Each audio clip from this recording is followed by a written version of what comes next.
Hello, today we have a 2024 Mitsubishi Outlander.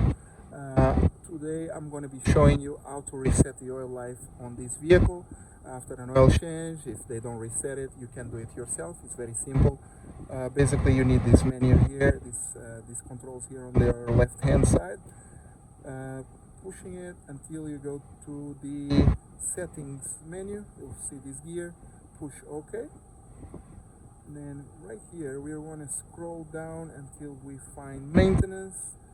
Push OK again.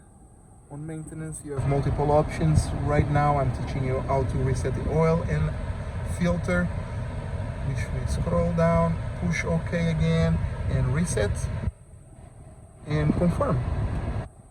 Very simple process. If you need to do your oil control system, it's the same way. Select it, hit OK to reset, and say yes. That's it. I hope this video helped you. Subscribe, like the video, and leave any suggestions for vehicles to on the comments. Thank you. I hope you guys have a nice day.